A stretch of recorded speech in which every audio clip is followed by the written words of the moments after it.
Ben Doktor Serdar, Manisalıyım. İstanbul'da doğdum, büyüdüm. 2011 yılında İstanbul Tıp Fakültesinden mezun oldum. 2018'de İstanbul Haseki Eğitim Araştırma'da çocuk hastalıkları ihtisasımı tamamladım. 2020 yılına kadar Tokat Erbaa'da mecburi hizmetimi tamamladıktan sonra Sakarya Eğitim Araştırma Hastanesi'nde bir yıl görev yaptım. Yaklaşık olarak bir yıldan beri özel sektörde çalışmaktayım. Bu yıldan itibaren de kendime ait özel bir muayenehanede çalışmaya başladım. Şimdi çocuk hastalıkları, aslında çocuk sağlığı ve hastalıkları bölümü çok geniş bir branş. 0 yaşından 18 yaşına kadar bir süreci kapsıyor. Yani yeni doğan döneminden ergenlik dönemine kadar uzun bir sürecimizi kapsayan bir dönem.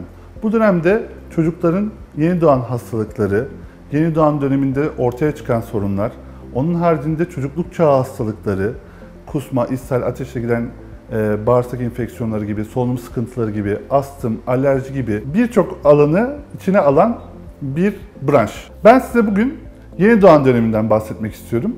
Yeni doğan döneminde özellikle anneler ve babalar çok endişeli oluyorlar. Bazı durumlarda endişelenmemeleri gerekiyor. Bu dönemlerden açıkçası bahsetmek istiyorum. Yeni doğan, bebeğin doğduğu ilk andan 28 güne kadar olan süreci kapsayan dönem. Ve bu dönemde çocukları çok yakından takip ediyoruz. Özellikle çocuk ilk doğduğu anda ve 24. saatinde muayeneler çok önemli. Bu 28 günde bebeklerimizin özellikle ilk taramalarının yapıldığı en önemli dönemi kapsayan zaman zarfı. Biz bu dönemde bebeklerin bir ömür boyu sağlıklarını etkileyecek rutin taramalarını yapıyoruz. Özellikle doğumdan sonra tarama testlerini yapıyoruz bebeklerimizin. İlk başta topuk kanından bazı hastalıkların taramasını yapıyoruz. Bunun yanında işitme testleri, görme muayenelerini yapıyoruz bebeklerimizin. Yine 28. günün sonunda kalça ultrasonu ile çocuklarımızın kalça çıkıklığına bakıyoruz. Yine aynı dönemde çocuklarımızın herhangi bir yapısal bir hastalığı var mı? Kalp hastalıklarıyla alakalı olabilir. Onun haricinde genital organlarıyla alakalı olabilir. Vücudunda şekil bozukluklarıyla alakalı olabilir. Ortopedik rahatsızlıklarıyla alakalı olabilir. Bunların taramasını da yine o dönem içerisinde yapıyoruz ve ilgili branşlara yönlendiriyoruz. Sağlık Bakanlığı bu taramaları çok önemsiyor ve bunları kesinlikle yaptırıyor. Yaptırmayan ailelerden de bunlarla alakalı yazılı bir beyan alıyor. Özellikle çok basit tedavi süreçleri olabilecek tarama hastalıkları yapıyoruz biz. Mesela topuk kanından baktığımız konjenital hipotiroidi taraması var. Bu hastalıkta ufacık bir hapla çocuğun ileride olabilecek zihinsel engelini ortadan kaldırmış oluyoruz. Bu çok önemli bir şey. Yani çocuğun sağlığını bir ömür boyu toparlamış ve kurtarmış oluyoruz. Vermediğimiz zaman emin olun çocukta zihinsel gerilik, öğrenme güçlükleri ve bir sürü hastalıklar oluyor. Bunun yanında mesela biyotinidaz eksikliği dediğimiz bir hastalık var. Ufacık bir hapla çocuğun ileride gelişebilecek yine zihinsel engelini, işte vücudundaki bazı egzamatik döküntüleri engellemiş oluyoruz. Yani onun için taramalar çok önemli. Yine mesela işitme testi yapılmayan çocuklarda işitme problemi ortaya çıktığı zaman çocuklar ileriki yaşantılarında işitme engelli oluyorlar ve öğrenme süreçleri çok arka plana atılıyor. Biz bu dönemi gerçekten hayatımızın en önemli dönemi olarak görüyoruz. Bir de şöyle bir durum söz konusu. Yeni doğan bebeklerin bir saati diğer saatine bile uymayabilir.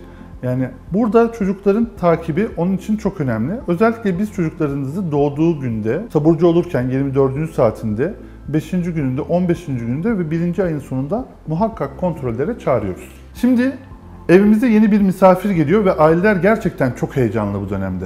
Onların heyecanlarına hak veriyorum çünkü ilk defa yeni bir birey evlerine giriyor ve çocuklarını büyütmek endişesi ve kaygısı özellikle annede ve babada çok üst düzeyde oluyor. Aslında yapmaları gereken şeyler çok basit. Bir kere beslenme burada çok önemli. Annemiz düzgün bir şekilde anne sütünü vermeye çalışacak. Bu çok önemli. Onun haricinde giydirdiğimiz kıyafetler bebeğimize çok önemli burada. Hani ısı dengesini sağlamak açısından. Bunun yanında günlük bakımına ve temizliğine dikkat edecekler. İşte yaz sıcak aylarda günlük banyolarını yaptırmaya, işte soğuk kış günlerinde haftada 2-3 kez banyo yaptırmaya dikkat edecekler. Bunun yanında bebeğimizin bazı işaretleri olabilir onlara. Mesela çocuğumuz kusarsa, emme reddi olursa, çocuğumuz sararırsa, çocuğumuzun ateşi çıkarsa ve uzun süre uyku durumlarında kesinlikle bir doktora başvurmalarını öneriyoruz. Bebekler günlük 20 saat uyuyabilirler. Aslında şöyle oluyor genelde. Çocuk annesini emiyor, tekrar uykuya dalıyor. Sonra 200 saat sonra kalkıyor, tekrar emiyor, tekrar uykusuna dalıyor. Eğer uyku süresi 3 saatin üzerine çıkarsa, 4-5 saat uyandıramazsa bebeği, o zaman endişelenmeye başlayabilirler. Ama 200 saatte bir emzirip uyuyorsa sıkıntılı bir durum değil. Yani altına alıp emzirme süresi yaklaşık olarak zaten bir günün 4 saatini alır. 20 saat bebek uyuyabilir. Özellikle bebekler ilk doğduğu zaman hıçkırarak hızlı nefes alıp vermesini tolere ederler. Nefesi kontrol etmeleri için hıçkırmaları gerekir. Bazı aileler hıçkırmalarından endişe ediyorlar. Hıçkırma hiç endişe edilecek bir davranış değil. Yine bebekler burunlarını temizlemek için hapşurabilirler. Günlük 10-15 kez hapşurma, 8-10 kez öksürme hareketi çocuklarda normal kabul ettiğimiz hareketler. Bazen bazı aileler çocuğun soğuk algınlığı mı geçiriyor diye 10 günlük, 15 günlük çocuklarını getiriyorlar. Biz onlara bu endişelerini gideriyoruz. Bazen kaka renginden dolayı endişelenen ailelerimiz olabiliyor. Mesela ilk doğdukları zaman bebekler siyah dışkılarlar. Bu normaldir. Daha sonrasında biraz yeşilimsi, en sonunda hardal sarısı, böyle taneli taneli dışkılayabilirler. Bunlar normal durumlar. Mesela şöyle diyeyim, kakada kan gibi kırmızılıklar gördükleri zaman, kakası sümük gibi uzuyorsa, yeşil ve köpüklü kaka yapıyorsa, bunun yanında o beyaz kaka dediğimiz akolik gayta diyoruz biz buna. Bu durumlarda kesinlikle bir doktora başvurmalarında gerek var. Bazı bebekler kusabiliyorlar. Şimdi burada peynir telvesi gibi, hatta şöyle diyeyim, kahve telvesinin beyaz halini düşünün. Onun ağzının kenarından gelmesi hiç korkulacak bir durum değil. Hatta bazen ağız dolusu da kusabilirler. Bunun günlük sayısı önemli. Çocuğun kilo alması iyiyse, günlük 4-5'i geçmiyorsa bundan da korkmalarına gerek yok. Aileleri tedirgin eden başka bir konu da bebeklerde ıkınma konusu.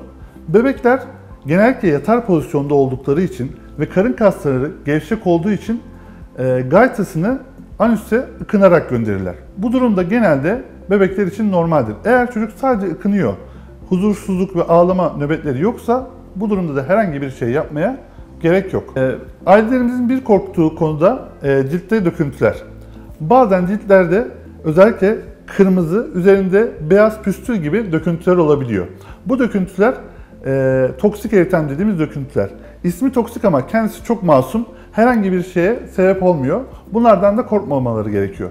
Bir de bebekler doğdukları zaman hafif bir kilo kaybı olabiliyor. %10 kilo kaybı bizim için normaldir. Mesela 3 kilo 300 doğan bir çocuk 3 kiloya kadar inebilir.